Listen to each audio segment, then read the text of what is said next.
ที่1แล้วเป็นติ๊กเนาะติ๊กอันนี้เอาไว้เด้อข้อที่2ทุกเนาะอันนี้ให้ลูกได้เนาะอันนี้เอาไอ้คุณก่อนไปคัดเนาะบ่อันบ่ขอบใจเด้ออีพ่อแม่เนาะขอบใจหลายเด้อขอบใจFCผู้มีน้ำใจแบ่งปันเหมือนฟ้าบันดาลให้สร้างรายการนี้มาสวยเหลือคนทุกข์คนจนหรือคนด้อยกว่าด้วยแห่งศรัทธาบุญนำพาได้มาร่วมทาง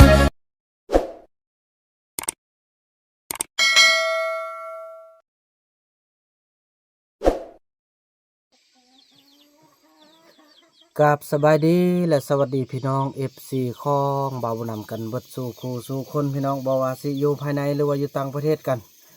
คลิปนี้ก็เป็นภาพบรรยากาศในยามแลงอยู่ที่หมู่บ้านพ่อทองเหลืองเนาะสำหรับคลิปนี้บ่าวบุญนำก็จะขออนุญาตเนาะเป็นสะพานบุญให้ทางทีมงานเนาะหรือว่าทางทีมงานอิ่มบุญเมตตาธรรมเนาะที่บ่าวบุญนำได้เป็นสะพานบุญถือว่าไปฮับเครื่องมาแต่ทางนครหลวงเวียงจันทน์ไปฮับอยู่ที่ห้องแฮมปัญญาบอกพี่น้องเนาะขออภัยไล่บ่าวบุญนำกาลืมละตอนนี้บ่าวบุญนำก็ได้ฮับมาเป็นที่เรียบร้อยเนาะตัวหลายท่านก็อาจจะได้เห็นอยู่ทางซ่องใหญ่ซ่องสำห้องเนาะก็คือทางซ่องBN ซ่องเรา2เนาะในการไปฮับเนาะและการมาแจกพี่น้องมื้อนี้บ่าวบุญนำจะขออนุญาตเด้อพ่อแม่ขอให้พ่อแม่ทุกคนอยู่ดีมีแห้งร่ำรวยเนาะเพิ่นเป็นมหาเศรษฐีในตอนนี้ก็ขอเพิ่นเป็นมหาเศรษฐีขึ้นอีกไล่ๆเท่าเนาะมีเท่าใดแห่งมีรวยเท่าใดแห่งรวยเด้อพ่อแม่เด้อขอให้สุขภาพร่างกายเข้มแข็งให้ร่ำให้รวยให้อายุมั่นคนยืนปราศจากโรคภัยไข้เจ็บต่างๆเรียกว่าขอบบุญขอบคุณที่เป็นห่วงเป็นใหญ่แล้วก็ให้ลูกเป็นสะพานบุญเนาะตอนนี้ลูกได้แก้เครื่องมาฮอดหมู่บ้านพ่อทองเหลืองแล้วลูกก็จะได้ไปเขาเจ้าแต่ละคนเด้อแม่เด้อมาแจกมายายเอาเครื่องข้องทุกอย่างที่พ่อแม่ส่งมาให้ลูกเนาะแล้วก็ลูกได้แก้มาฮอดนี่แล้วเนาะจังซั่นเลยพี่น้องภาพบรรยากาศนั้นเป็นแนวใดพวกเราไปรับชมภาพบรรยากาศนั้นนำกันเลยพี่น้องเนาะ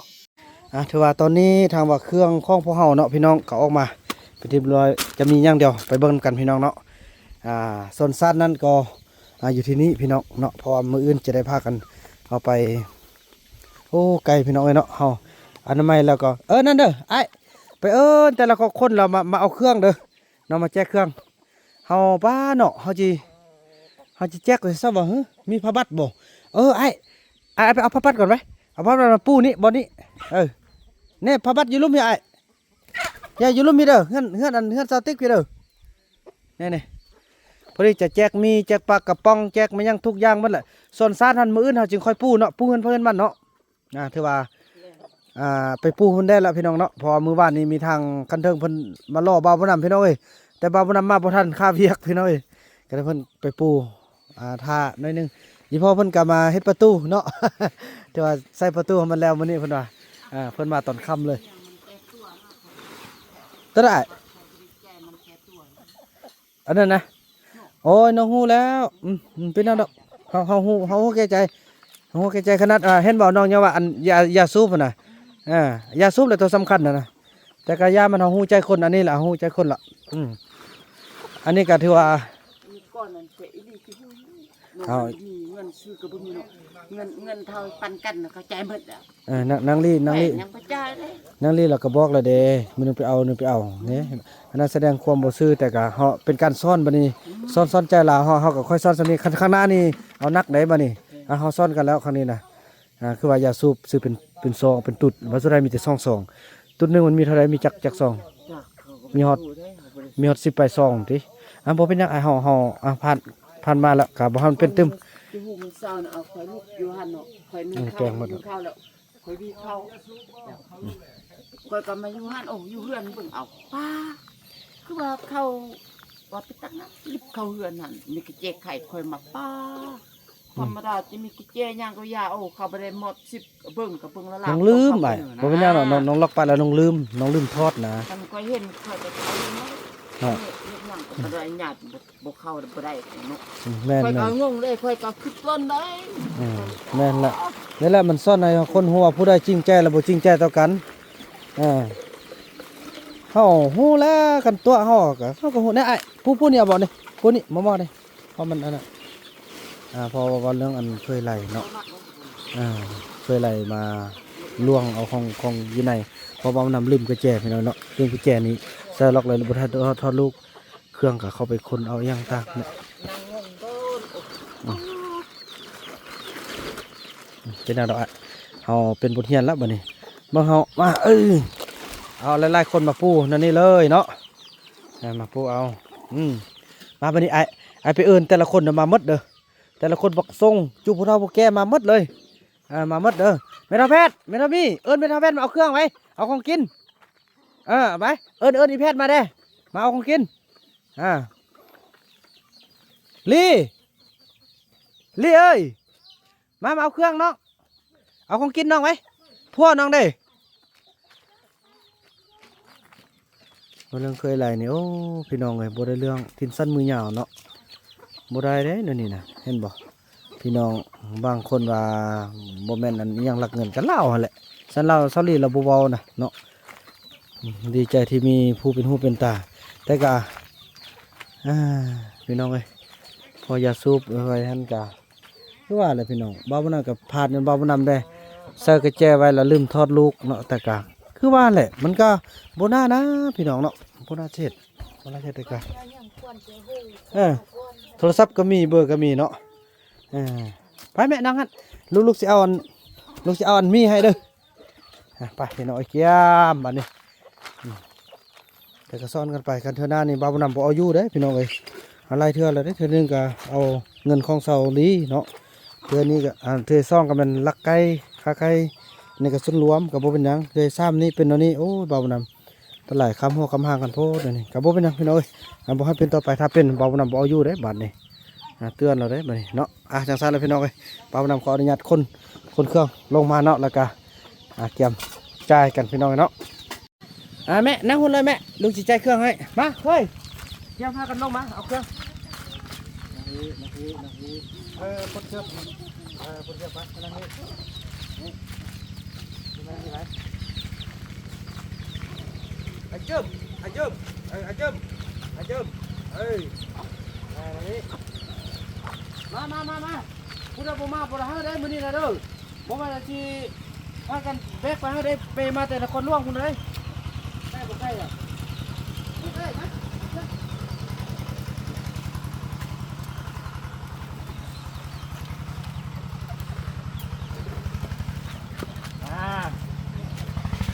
นี่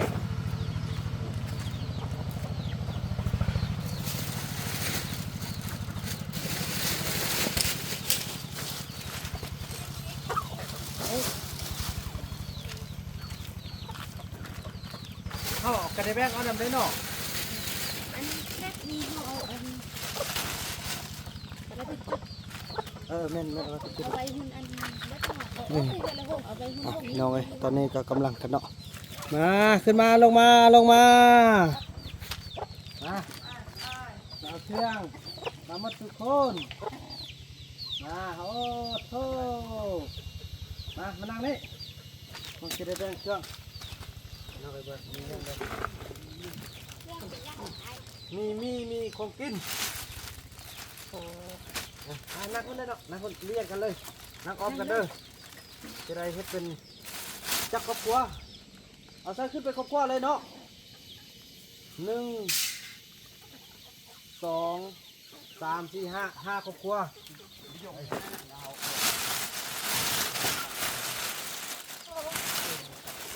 ถูกพี่น้องเลยเนาะ